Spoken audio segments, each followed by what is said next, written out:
UP Vidhan Parishad चुनाव में BJP ने जहां 40 साल का रिकॉर्ड तोड़ दिया, तो वहीं दूसरी तरफ सपा अपना खाता तक नहीं खोल सकी। एमएलसी चुनाव में बीजेपी के कब्जे में ज्यादातर सीटें आई हैं, जिसके बाद बीजेपी तो जश्न मनाती हुई नजर आ रही है, लेकिन आरोप प्रत्यारोप का दौर विपक्षी पार्टियों में लगातार अभी भी जारी है।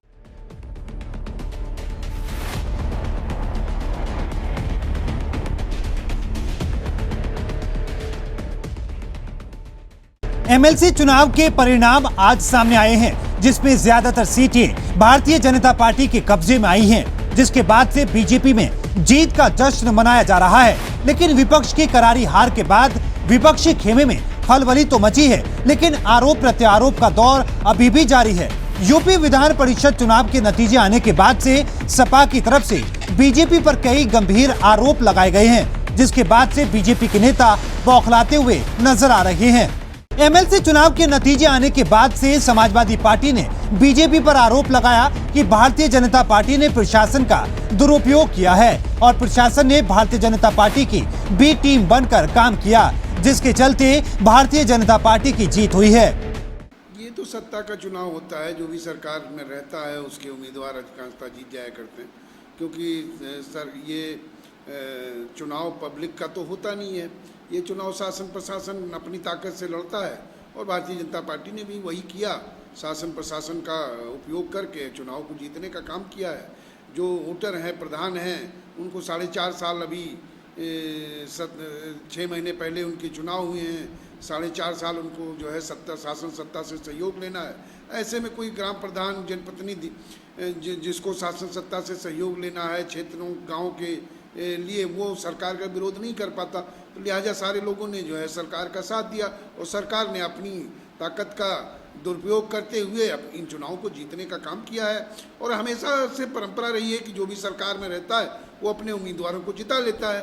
भारतीय जनता पार्टी ने उसको और बढ़ाते हुए अपने लोगों को जिताने का काम किया और इस कोई लोकप्रियता से पैमाना नहीं है।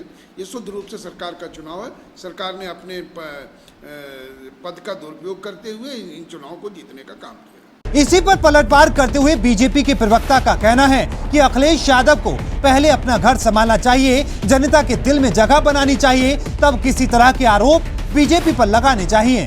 ठीक बात है, भारतीय जनता पार्टी का साथ, भारतीय जनता पार्टी को समर्थन उत्तर प्रदेश के लोगों ने एक बार फिर से किया है। एक बार फिर से बुलंद जीत भारतीय जनता पार्टी को हासिल हुई है और 2014 से लगातार अगर आप देखें तो भारतीय जनता पार्टी लगातार जीतती रही है। 2014 का लोकसभा इलेक्शन हो, हमने शानदार जीत हासिल की।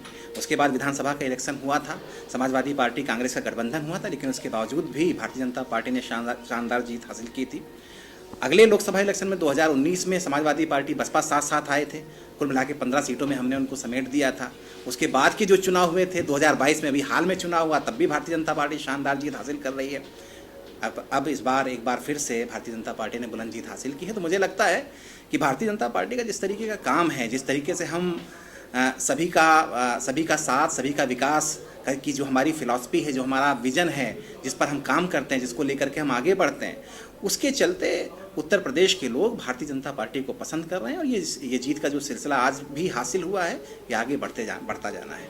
समाजवादी पार्टी आरोप लगा रही कि भारतीय जनता पार्टी ने शासन का दुरुपयोग किया है, शासन बी टीम बन के काम कर रहा था, कहीं उनके पर्चे नहीं दाखिल करने दिए गए, तो कहीं उनके जो वोटर थे वोट नहीं डालने दिया गया। मुझे लगता है कि आरोप प्रत्यारोप की जो सियासत है, जो राजनीति है, वो समाजवादी पार्टी को बंद करनी चाहिए। उसे फिलहाल अपना घर संभालना चाहिए।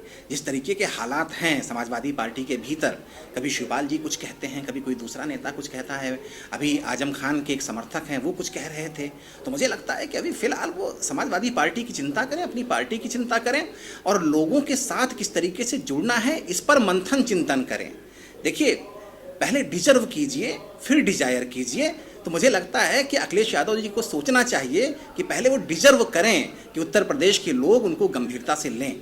राष्ट्रीय लोकदल के राष्ट्रीय सचिव अनिल दुबे ने कहा कि ये चुनाव सत्ता का चुनाव होता है और इसमें वोट जनप्रतिनिधि करते हैं। ऐसे में कोई भी प्रतिनिधि सत्ता से बैर नहीं करना चाहता, जिसके चलते भारतीय जनता पार्टी की जीत हुई है। आरोप प्रत्यारोप का दौर तो जारी है, लेकिन विधान परिषद के चुनाव के बाद विपक्षी पार्टियां आगे क्या रणनीति बनाएंगी, ये देखने वाली बात होगी। स्थानीय निकाय एमएलसी की 36 सीटों के परिणाम सामने आ गए हैं। इनमें से 9 सीटें निर्विरोध भारतीय जनता पार्टी पहले ही जीत चुकी थी और 27 सीटों पर हुए चुनाव में ज़्यादातर सीटें भारतीय जनता पार्टी के कब्जे में आई है। ऐसे में विधानसभा के अंदर और विधान परिषद के अंदर अखिलेश यादव के सदस्यों की संख्या कम हो गई है। हालांकि अखिलेश यादव, उनके विधायक और उनके समर्थक ये आरोप लगा रहे हैं कि एमएलसी के इस चुनाव में प्रशासन ने भारतीय जनता पार्टी का साथ दिया है, प्रशासन ने बी टीम बन करके काम किया है और जो उनके प्रत्याशी थे उनका पर्चा जान करके खारिज किया गया, तो कहीं उनके वोटरों को वोट डालने पोलिंग बूथ तक नहीं जाने दिया गया है। लेकिन जिस तरीके से दोनों सदनों में भारतीय जनता पार्टी का बहुमत बढ़ा है, भारतीय जनता पार्टी और उनके समर्थकों में खुशी की लहर है, वहीं अखिलेश यादव 2 मुसीबतों का सामना कर रहे हैं। एक तो सदस्य घटते जा रहे हैं विधानसभा और विधान परिषद में, दूसरी तरफ अंतरकलह समाजवादी पार्टी में साफ तौर पर नजर आ रही है। इस एमएलसी चुनाव में अखिलेश यादव वो भी सीटें हार गए जो कभी समाजवादी पार्टी का गढ़ हुआ करती थी। कैमरा पर्सन वीरेंद्र के साथ पुनीत मोहन, R9 न्यूज़, लखनऊ।